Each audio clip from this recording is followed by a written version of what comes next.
Delhi metro ने कल से अपनी सभी 198 ट्रेनों को पटरी पर चलाने का फैसला किया है। इसके अलावा क्या कुछ इंतजाम किए गए हैं, ये जानने के लिए इंडिया न्यूज रिपोर्टर मोहम्मद अफसर ने बात की मेट्रो के एग्जीक्यूटिव डायरेक्टर अनुज दयाल से। हम मेट्रो के एग्जीक्यूटिव डायरेक्टर के साथ बातचीत दिखाएंगे, लेकिन उससे पहले दिल्ली के परिवहन मंत्री गोपाल राय इस वक्त कुछ कह रहे हैं, सुन लेते हैं। आने के लिए एक बड़ा फैसला और एक बड़े आंदोलन की तरफ दिल्ली सरकार बढ़ रही है। जनता तो हमारे साथ है, लेकिन केंद्र सरकार और भारतीय जनता पार्टी की सरकार हर कीमत पर इसको फेल कर दिया जाए, इसके लिए सक्रिय हो चुकी है। जिस तरह से सामूहिक रूप से आज छुट्टियां दिलवाई गई, अधिकारियों का सस्पेंशन पूरे हिंदुस्तान के इतिहास में और दिल्ली के इतिहास में कोई नई बात नहीं है।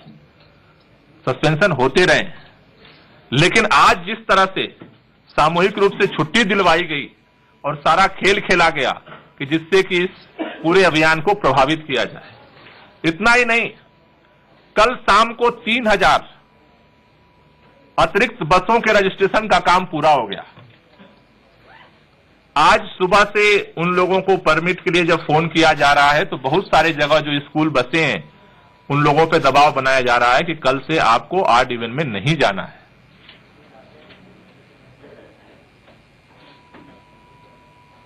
इसके अलावा भी लोगों के मन में जगह जगह से इस तरह के भ्रम फैलाने की भी कोशिश हो रही है। लेकिन मैं आज ये बात कहना चाहता हूं कि हमने पहले भी बहुत सारे षड्यंत्रों का जवाब दिया है जनता के साथ मिलकर के, और आज जो षड्यंत्र हो रहा है इसका भी जवाब दिल्ली की जनता के साथ मिलकर के देंगे। पहले भी समाधान दिल्ली के लोगों ने निकाला था और इस बार भी समाधान दिल्ली के लोग निकालेंगे। पहले कांग्रेस ने षड्यंत्र किया, असफल हो गई। अब भाजपा षड्यंत्र कर रही है, उसका भी हश्र वही होगा जो कांग्रेस का हुआ है। क्योंकि ये जो लड़ाई है, ये लड़ाई किसी सरकार की नहीं है, ये किसी गोपाल राय की लड़ाई नहीं है, ये किसी दिल्ली के मुख्यमंत्री अरविंद केजरीवाल जी की लड़ाई नहीं है। ये लड़ाई दिल्ली वालों के सांस की लड़ाई है। और उसके साथ जिस तरह से खुल करके सामने विरोध होना शुरू किया गया है और पीछे से षड्यंत्र करके इसको जो विरोध करने की कोशिश हो जा रही है, मैं आज आप सबके माध्यम से दिल्ली वालों से अपील करना चाहता हूं कि अगर दिल्ली से प्रदूषण फ्री करना चाहते हो तो इस पूरे मुहिम की जीत भी आपके हाथ में है और हार भी आपके हाथ में है। अगर 8 तारीख को 1357 को अगर 1357 नंबर की गाड़ी आप लेकर के सड़क पर आओगे और नियम को अगर फॉलो करोगे, और दूसरी तारीख को इवन तारीख को अगर 2, 4, 6, 8 तारीख को अगर इस नंबर की गाड़ी लेकर के आप घर से निकलोगे तो कोई किसी के पास ताकत नहीं है कि इस मुहिम को फेल कर दे। आप चाहोगे तो ये मुहिम सफल होगी और आप चाहोगे तो ये मुहिम फेल हो जाएगी। ये मुहिम आपके लिए है और दिल्ली सरकार इसमें पीछे हटने वाली नहीं है, चाहे किसी तरह का चक्रव्यूह रचा जाए। दूसरी बात,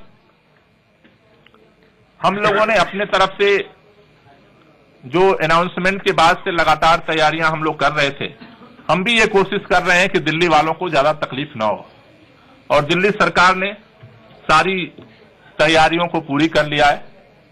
जितनी इसके संबंधित तैयारियां थी, सारी तैयारियों को हम लोगों ने मुकम्मल कर लिया। अभी मेट्रो की 365 फ्रीक्वेंसी जो फेरे हैं उसको बढ़ाने का जो हमने निर्णय लिया था, उसके लिए मेट्रो ने अपना सारा सिस्टम कंप्लीट कर लिया है।